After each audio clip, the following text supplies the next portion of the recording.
Good morning student. आज हम लोग स्टार्ट करेंगे क्लास 8 का फर्स्ट चैप्टर परिमेय संख्या।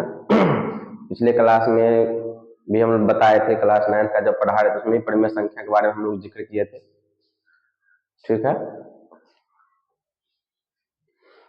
इधर ध्यान दीजिएगा। परिमेय संख्या होता क्या है?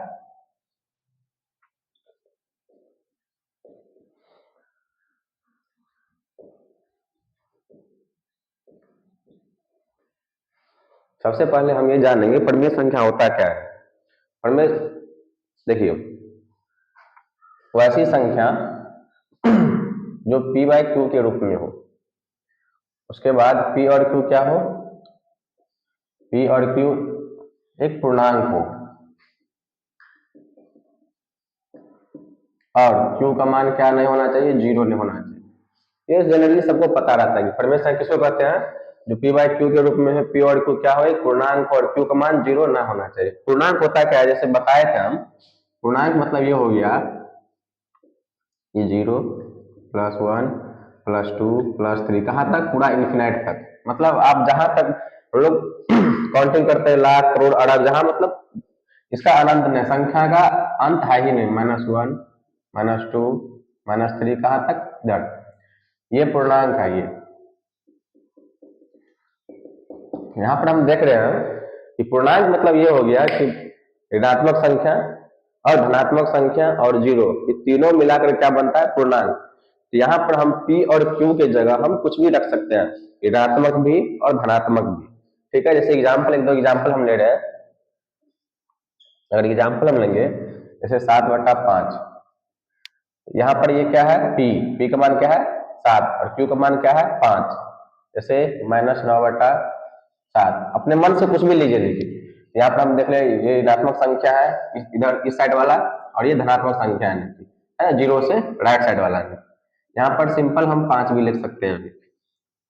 जैसे अब यहाँ पर अगर बहुत स्टूडेंट ये बोलेंगे कि यहाँ पर 5 है ना, p तो दिया है, q ने दिया है। यहाँ पर कोई भी संख्या रहता है ना, उसके जस्ट नीचे कुछ रहता है तो क्या होता है? 1 होता है। यहाँ पर p का मान हो गया 5 और q का मान हो गया क्या? 1।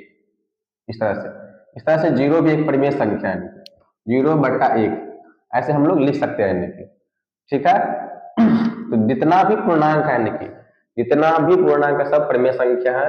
ठीक है, उसके बाद यहाँ पर हम ये लिखे हैं कि q का मान क्या होना नहीं होना चाहिए? जीरो नहीं होना चाहिए। अगर ऐसा हो तब क्या होगा? मान लीजिए यहाँ पर कि q की जगह, जैसे मान लीजिए 2 है, इसके जगह हम 0 दे देंगे, तो क्या यहाँ पर हम भाग लगाएंगे? अगर यहाँ पर हम भाग लगाते हैं, यहाँ पर इसका कभी अंत होगा ही नहीं। फिर 2 आएगा, फिर 0, फिर 2, फिर 0, एंड इस तरह से कभी अंत होगा ही नहीं। इसलिए ऐसे बोला जाता है, सॉरी,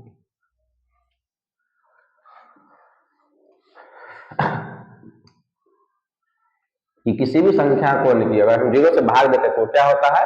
अपरिभाषित होता है। यहाँ पर लिख लीजिएगा साइड में, किसी भी संख्या को अगर 0 से भाग देते तो क्या होता है? अपरिभाषित होता है।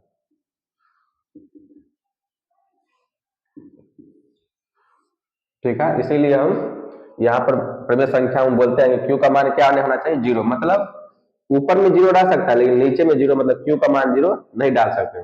इसका कुछ नियम है परिमेय संख्या में, जैसे हम लोग पूर्णांक में हम लोग पढ़े थे, समृद्ध नियम, क्रम विनिमय नियम, सहजन नियम, वितरण नियम, सब इसमें भी पढ़ेंगे।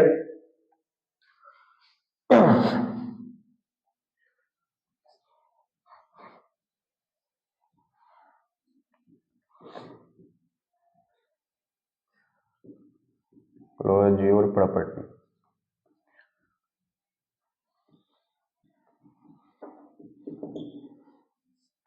परिमेय संख्या का समृद्ध नियम हम बोल सकते हैं यहाँ पर कि दो परिमेय संख्याओं का योग,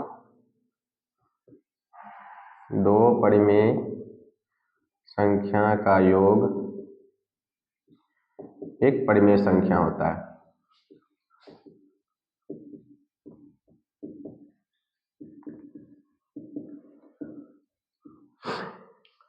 जैसे यहाँ पर अगर एग्जाम्पल में अगर एग्जाम्पल ले तो 2/3 यह भी एक परिमेय संख्या है, प्लस 7/5 ये भी क्या है? एक परिमेय संख्या है। इसको अगर हम ऐड करते हैं एलसीएम आ जाएगा 5 तिया 15, 3 पंचे 15 तो 5 दूनी 10 प्लस 5 तिया 15 तो 7 तिया 21, ये हो जाएगा 31/15। ये जो आया ये भी क्या है, परिमेय संख्या है। ठीक है, तो यहाँ पर हम लिख सकते हैं कि मान लो पी क्यू क्या है, एक परिमेय संख्या है। उसके बाद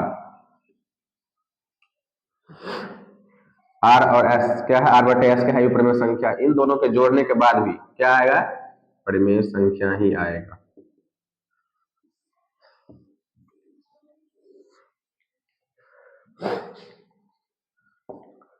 उसके बाद दो परिमेय संख्या का योग भी क्या होता है, एक परिमेय संख्या। दो परिमेय संख्या घटाओ भी क्या होगा, परिमेय संख्या होगा। दो परिमेय संख्या का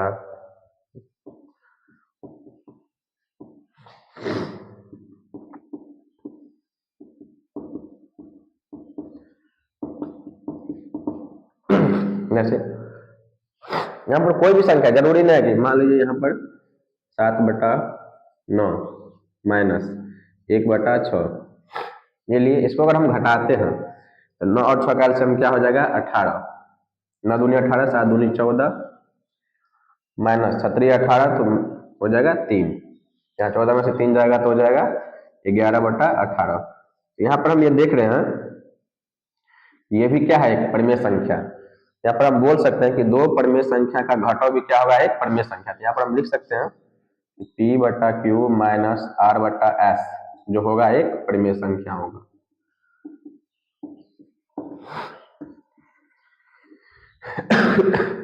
ये बहुत आसान है, ये आप ना खुद से बस ये नियम याद रखना है कि समृद्ध नियम में क्या होता है कि दो परिमेय संख्या को जोड़ेंगे तो वो भी परिमेय संख्या ही होगा, दो परिमेय संख्या को घटाएंगे तो वो भी क्या होगा, एक परिमेय संख्या।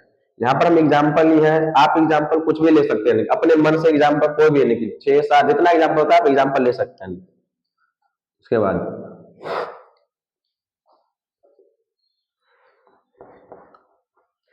अब दूसरा नियम है क्रम विनिमय नियम।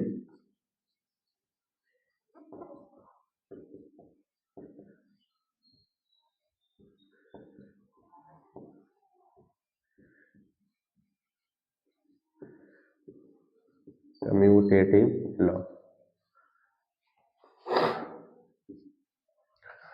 क्रम विनिमय नियम जैसे पूर्णांक में हम बताए थे। जैसे यहाँ पर मान लेते हैं दो परिमेय संख्या, जैसे पी क्यू, एक ये परिमेय संख्या हो गया और दूसरा R/S। मान लेते ये दोनों परिमेय संख्या हम क्या के मान लें, तो पहला फिर से जोड़ वाला में क्या हो जाएगा, P/Q प्लस R/S।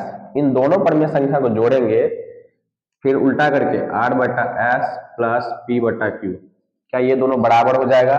मतलब कि यहाँ पर पहले P/Q लिए, उसके बाद R/S बराबर, उसके बाद R/S प्लस P/Q, उल्टा करके जोड़ने के बाद क्या ये दोनों बराबर होगा, हाँ होगा। ऐसे जैसे यहाँ पर हम एग्जाम्पल लेंगे,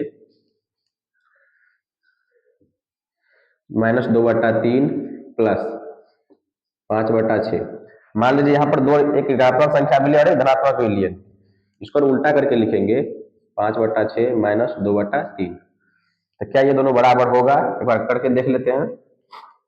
इसको अगर हम हल करते हैं तो ये आ जाएगा एलसीएम 6, 3 दूना 6 तो -4 प्लस 5, और ये आ जाएगा 6 5 -4। अगर इसको करते हैं ये हो जाएगा 1/6, और यहाँ पर भी क्या हो जाएगा, 5 4 जाएगा तो 1/6। यहाँ पर हम देख रहे हैं कि उल्टा करके जोड़ने पर भी, यहाँ पर दो संख्या हम लिए एग्जाम्पल में, P/Q प्लस R/S। यहाँ पर हम मान चुके पहले कि P/Q और R/S क्या है, हमारा दो परिमेय संख्या है। दोनों को क्रम विनिमय नियम में हम पूर्णांक में भी हम लोग पढ़े थे कि जब दो संख्या को जोड़ते हैं फिर इक्वल के बाद, बराबर के बाद उन्हीं संख्या को उल्टा करके जोड़ते हैं तो दोनों क्या होता है, बराबर होता है। यहाँ पर एग्जाम्पल भी लिए, एक ऋणात्मक लिए, एक धनात्मक लिए, मतलब 2/3 प्लस 5/6, ठीक है, बराबर। उसके बाद पहले 5/6 लिए, बाद में -2/3 लिए, जोड़ने के बाद दोनों का आंसर क्या आता है, 1/6 1/6। इसका मतलब क्रम विनिमय नियम भी क्या हो रहा है, परिमेय संख्या में लिखी जोड़ का क्रम विनिमय क्या हो रहा है, ये फॉलो हो रहा है। ठीक है, अब घटाव के लिए आगे बताते हैं, इतना उतार लीजिए।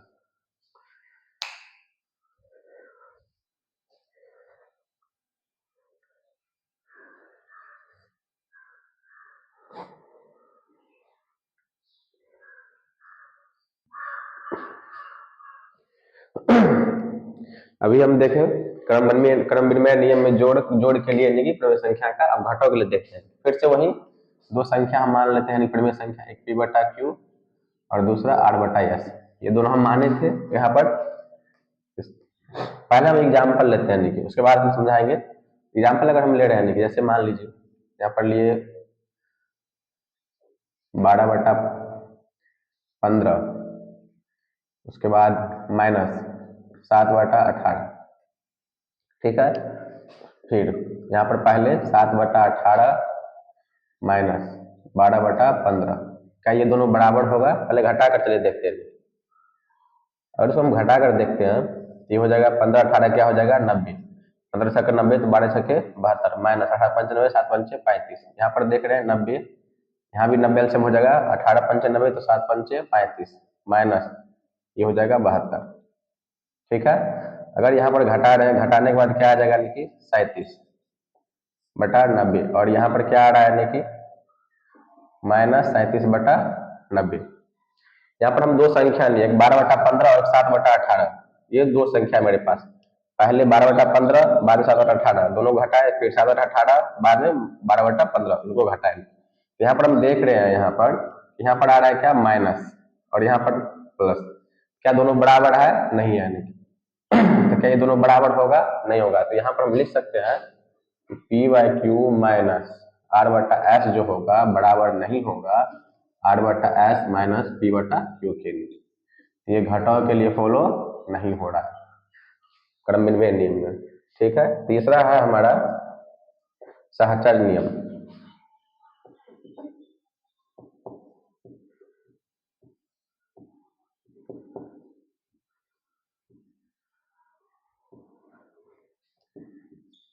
एसोसिएटिव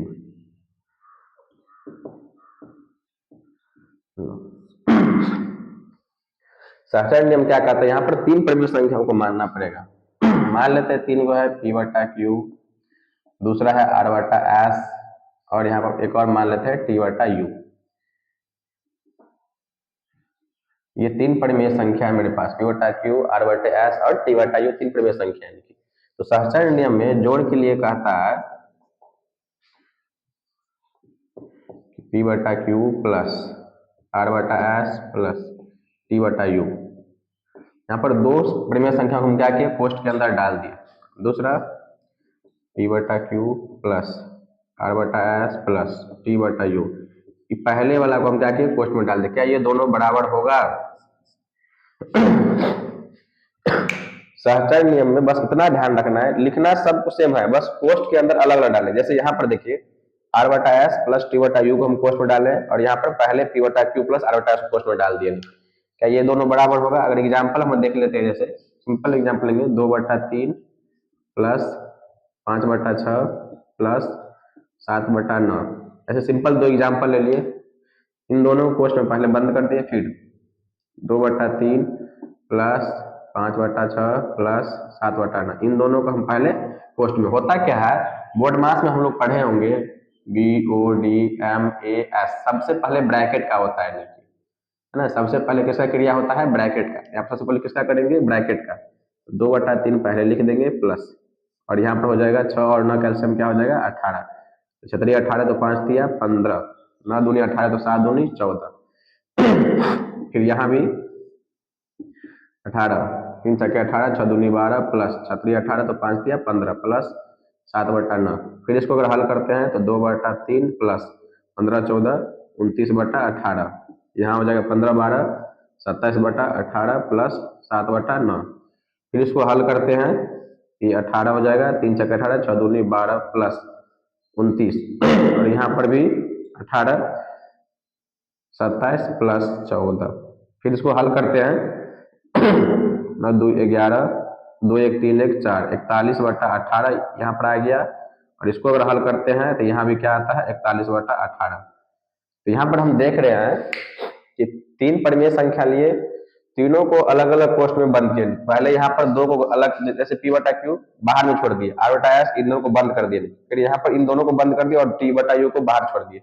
उसके बावजूद हम देख रहे हैं हल करने के बाद क्या होता है? बराबर हो रहा है। इसका मतलब हम ये कह सकते हैं कि परिमेय संख्या में सहचर नियम जो है वो जोड़ के लिए क्या हो रहा है, फॉलो हो रहा है।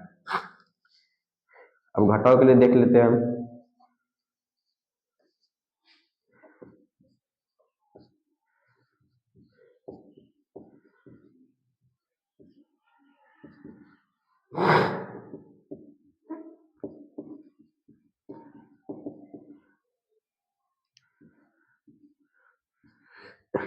क्या ये फॉलो होगा? ये फॉलो नहीं होगा। यहाँ पर अगर अगर एग्जाम्पल हम लेंगे, यहाँ पर सिंपल सा एग्जाम्पल फिर से, 5/12 माइनस 7/8 माइनस 9/24, ठीक है। फिर 5/12 माइनस 7/8 माइनस 9/24। पहले यहाँ पर इन दोनों कोष्ठ में बंद कर देते हैं कुछ भी को, और इसके बाद यहाँ पर इन दोनों को ब्रैकेट में बंद कर देते हैं। क्या ये दोनों बराबर होगा? चलिए देख लेते हैं। इसको अगर पहले कोष्ठ लगा हल करेंगे तो 12 और 8 का एलसीएम क्या हो जाएगा? 24। 12 दूनी 24, 5 दूनी 10 माइनस 21, ये 9/24 हो जाएगा, ठीक है। भिन्न जोड़ भिन्न घटाव सबको आना चाहिए। फिर इसको आगे हम हल करते हैं। 10 में से 21 जाएगा तो -11/24 माइनस 9/24। इसको अगर हल करते हैं आगे, ये हो जाएगा -11 माइनस 9, कितना हो जाएगा? -20/24, ठीक। इसको हल करने के बाद ये आ गया। इसको चलिए हल करते हैं हम। तो 5/12 माइनस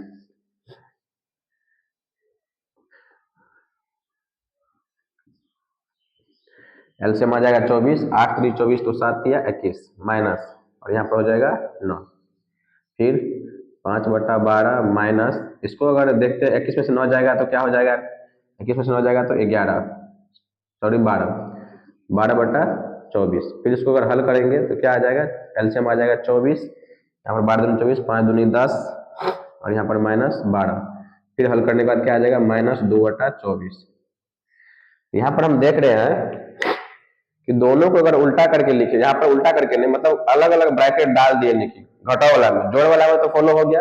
घटाव वाला में हम देखे कि बस हर एक जगह लिखे सेम, P/Q R/S T/U, यहाँ भी P/Q R/S और T/U, दोनों जगह दोनों साइड सेम है। बस हम क्या किया, ब्रैकेट यहाँ पर ब्रैकेट यहाँ दे दिया है R/S और T/U में, यहाँ पर ब्रैकेट P/Q और R/S में दे दिया। उसके बाद हल करने के बाद हम यहाँ पर देख रहे हैं, यहाँ पर -20/24, अगर इसको हम काट देते हैं तो 4 पंचे 20, 4 छके 24, -5/6, -5/6 आ रहा है, और यहाँ पर आ रहा है -2 मतलब 1/12, -1/12 आ रहा है। क्या ये दोनों बराबर है? बराबर नहीं है। तो हम कह सकते हैं कि परिमेय संख्या का जो सहचार नियम है वो घटाव के लिए फॉलो हो रहा है? नहीं हो रहा है, ये फॉलो नहीं हो रहा है।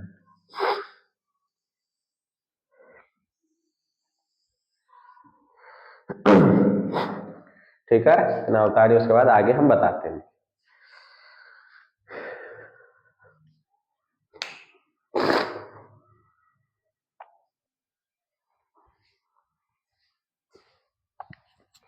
अब आगे हम देखते हैं परिमेय संख्या में एक नियम और है, लेकिन अभी 3 नियम हम लोग पढ़ चुके हैं। चौथा है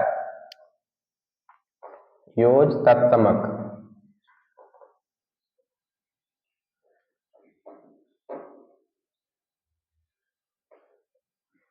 और गुणात्मक तत्समक।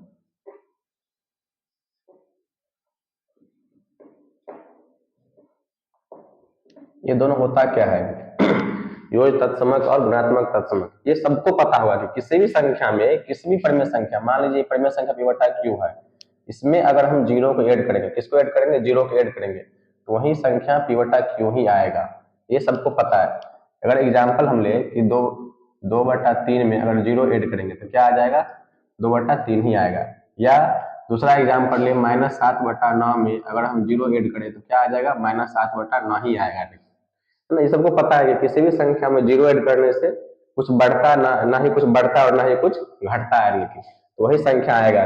यहाँ पर जीरो क्या है? यहाँ पर हम बोल सकते हैं कि जीरो क्या है? जीरो योज तत्समक है। जीरो क्या है? परिमेय संख्या के लिए योज तत्समक है, ठीक है। गुणात्मक तत्समक क्या होता है कि किसी भी परिमेय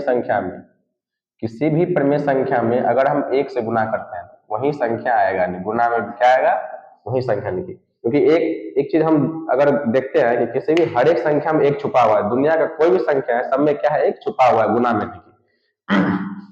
अगर एग्जाम्पल ले यहाँ पर तो 7/9, इसमें अगर हम एक से गुना करेंगे तो क्या आ जाएगा, 7/9 ही। या दूसरा एग्जाम्पल ले -5/12, अगर इसमें हम एक से गुना करेंगे तो क्या आ जाएगा, -5/12 ही आएगा। तो ये गुणात्मक तत्समक हो गया। तो किसी भी परिमेय संख्या के लिए एक जो है क्या हो गया, एक, ये एक क्या हो गया, गुणात्मक तत्समक हो गया।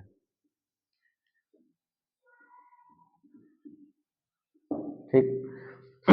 उसके बाद है योज प्रतिलोम। ये योज प्रतिलोम क्या होता है, योज प्रतिलोम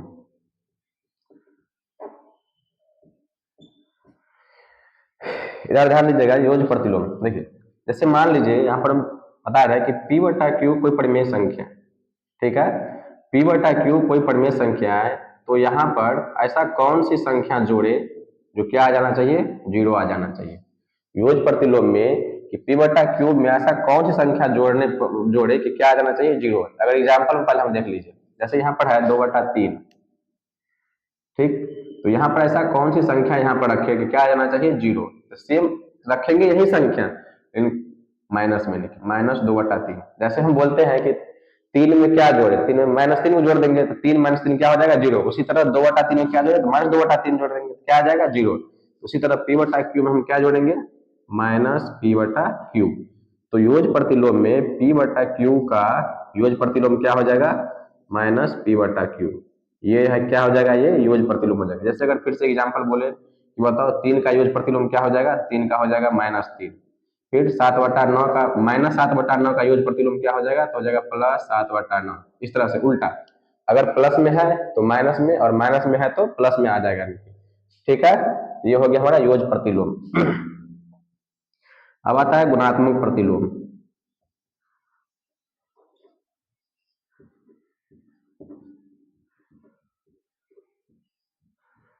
गुणात्मक प्रतिलोम क्या होता है, यहाँ पर P/Q कोई परिमेय संख्या है, ठीक है, इसमें क्या चीज से गुना करे यहाँ पर कि क्या आ जाना चाहिए, 1 आ जाना चाहिए। गुणात्मक प्रतिलोम में ऐसा कौन सी संख्या से गुना करे परिमेय संख्या में क्या आ जाना चाहिए, 1 आ जाना चाहिए। पहले एग्जाम्पल हम लोग देख लेते हैं। मान लीजिए यहाँ पर 7/13 है, यहाँ पर हम लोग क्या चीज से गुना करे कि क्या आ जाना चाहिए, 1।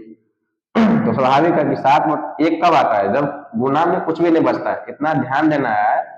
देखिए थोड़ा सा यहाँ पर हम बता देते हैं कि जोड़ में अगर a और -a तो क्या हो जाएगा, 0।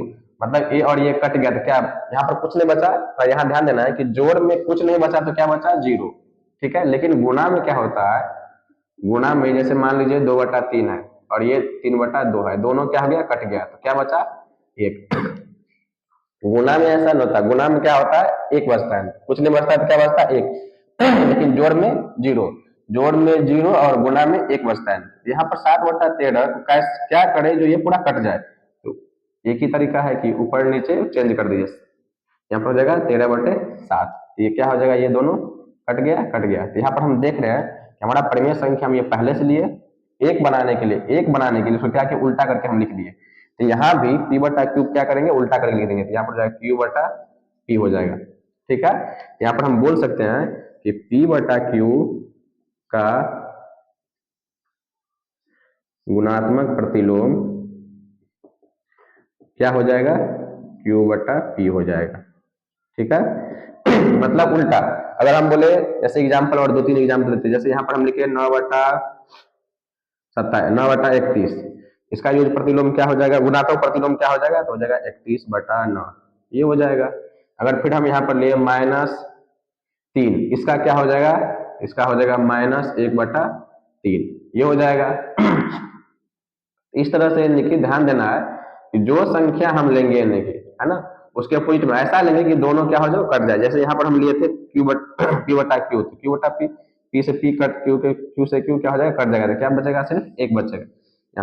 यहाँ पर हम बोल सकते हैं कि कोई भी संख्या है ना, कोई भी परिमेय संख्या जिसको अपोजिट लेने पर क्या आता है, एक आता है, वो क्या होता है, वो परिमेय संख्या का गुणात्मक प्रतिलोम होता है। नहीं, ठीक है, आज यहीं तक रहने देते हैं। आज अगले क्लास हम लोग कल पढ़ेंगे इसके आगे, है ना। आज थोड़ी पढ़े, कल इसका क्वेश्चन सब बताएंगे। Stop lock.